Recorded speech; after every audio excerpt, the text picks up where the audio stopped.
Welcome back to episode 6 of 7. We're so close.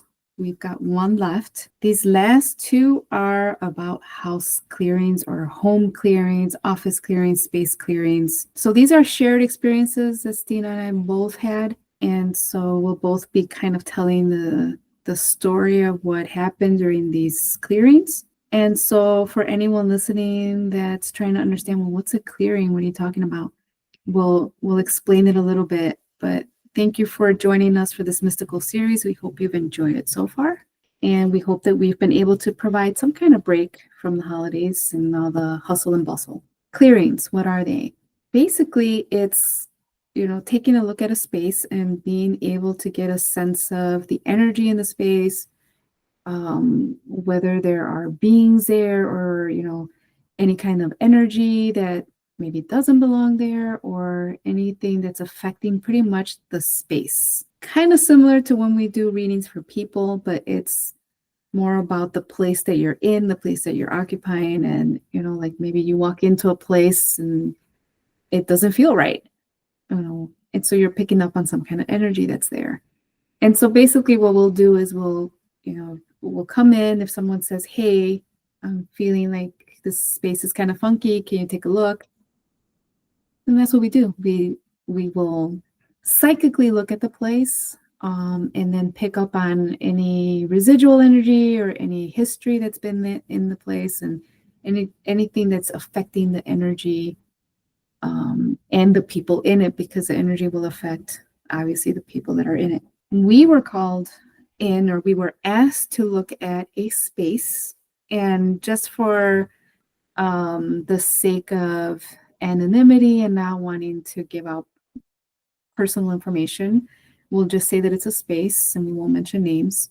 So Stine and I were asked to look at a space, and the layout was interesting because we were looking at the building, let's say, that was occupied by not just the person that was calling us in, but they had different occupants on different floors. And so I guess from the outside, everything looked great, beautiful layout, lots of history you could tell in the building. And I don't really, and Stine, you can jump in if you want to talk about whatever sense you got, but walking into it, I didn't really feel anything necessarily different. To me, it seemed okay. It wasn't until we started kind of just tuning into the energy of the space that stuff came up. How did you feel just walking in? Yeah, I think it was kind of similar to as you described. The place or the house itself, it didn't really come across as something very heavy at first when you walked into it. But I think I picked up on some stuff around the house. Mm. Maybe not the garden, but like where it's grass and trees and everything, that there was a lot of energy around it, and maybe some stuff from a war or people have been fighting. Maybe people were buried around the area. I'm not sure. So you did pick up on Yeah. a lot, yeah, of energy outside. Yeah, most on the outside, I think I picked up quite quickly. But then again, I think I noticed that when we started tuning in, because this is also we were there physically Yes. for this. It wasn't remote, as we are talking about in the next episode. When you were tuning in, I think there was a lot of different stuff that was coming up as well, and from different not time zones, but different timelines or like decades. This place has a lot of history. Actually, it's interesting because I feel like we were called to a specific spot and then we sat down on the floor. Which is, I mean, there were places to sit, but we just decided, I don't know, like we were drawn to a specific spot and we just sat on the floor and started, tuning in, and it was pretty cool. I mean, I enjoyed it. Uh, some of the stuff was not so enjoyable to see, but I'll talk about one thing. So again, trigger warning in case there are young ears listening. You might not want this part out there for them. Might want to skip it. So what I had picked up on was this particular room. It felt like there was someone in there. And when I started looking, I could see that it was, again, this is in my mind's eye. I didn't see with my physical eyes. in meditation, I could see that there was a man, and he was dressed in like old period clothing. He looked disheveled, like greasy hair, dark. It was kind of like shoulder length, not shaven. His face looked tired, looked worn, and just his energy was just very heavy and very sad almost, or upset. And what I saw was, unfortunately, the way that he died was by hanging. And the scenes that kept coming up, and I'm not sure if this was even specific to the place that we were, that this even happened there, but this man was there and maybe this happened to him. The scenes that were coming up were of a courthouse and like some kind of trial, and he was accused of something and he said he didn't do it, but he hung for it. And I could see like wooden beams or rafters, exposed wooden beams, and him hanging with a rope. Now, the place where we were at didn't look anything like this. So again, I don't know if it was there and it changed over time, or if this was someplace around there and this man happened to just, the spirit happened to walk in there and was occupying that space. Anyways, it felt like it was something heavy that he was carrying with him and he was unhappy. And so once we kind of helped him move on, I think you were picking up on some things that had to do with like wartime. And I remember there was a point where we were describing, I don't know, like something wartime and lots of people maybe coming in and out of this particular location. And then you were starting to either describe something that you were seeing or you were starting to clear it out. I don't remember. And we didn't record it, so we don't know what point this was at. But do you want to tell what happened? Yeah.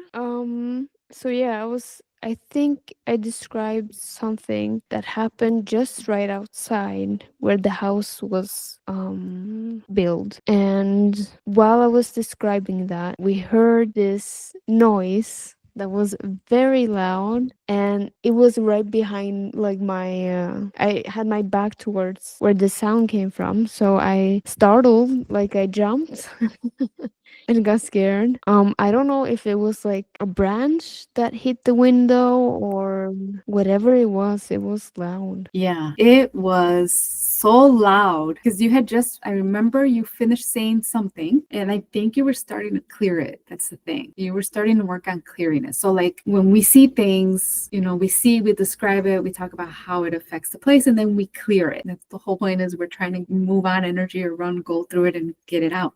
I think you were starting to do that. And I started saying something, but I didn't even finish saying what I was going to say because it's loud. It was like, oh man, but it was so loud. It felt like it hit the whole side of the building. It wasn't coming from a little spot. It wasn't coming from a corner. It was across the whole wall. And I think that was the startling part of it too. I didn't even have time to react. I reacted to your reaction. So you jump and I felt so bad. I was like, oh my God, what was that? But the advantage I had, I think, was I was facing it. So it wasn't so scary. It was startling. But I think for you, because you had your back to it, you couldn't see. But you knew it was coming from behind you. So that must have been even more terrifying.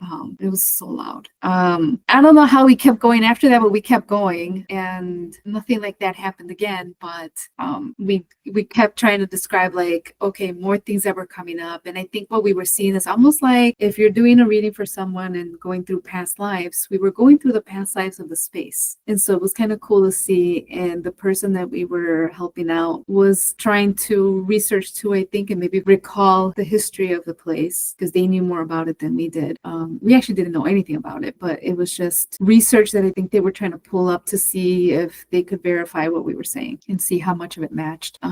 To me, it was an interesting experience. I enjoyed bringing in light and, all the positive energy and filling it with gold like we usually do. And it felt different once I think we left because it was already cleared out. Yeah, I agree. And there is something, I don't know if you knew this before, but there had been some renovation done to the place. And in like the energy of this guy you saw hanging, because you saw like this heavy energy one spot, that was a spot where they had renovated, and there had been issue with the shipment, with putting it up, with the company that was going to fix some stuff. And Oh, I didn't know that. Yeah, Okay. now you know. Uh-oh. Uh-oh. Yeah, it was so much issues with that stuff. So, All right. but yeah. Yeah, that was fun. I think that was the first time we had done like a clearing. It was the first time I'd done a clearing, I think, on location, like physically Yeah. at a place. Yeah, me too. I haven't done that. Well, I've done my own like apartment, but it's so different, like in a space where you don't really have knowledge about or you don't live in, and do it physically and with people too. Yeah, it's a Very whole cool. different experience. It You're is. doing it live and in person. Yeah. And Yeah, for I people that is out there and curious too, you don't have to do this while it's dark. You can do and clear everything even though it's light outside and daytime. and you don't have to do it in person. Like we Yeah. do a lot of the work remotely.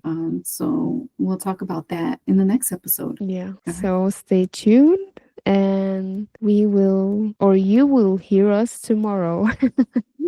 So thank you for listening and yeah, goodbye.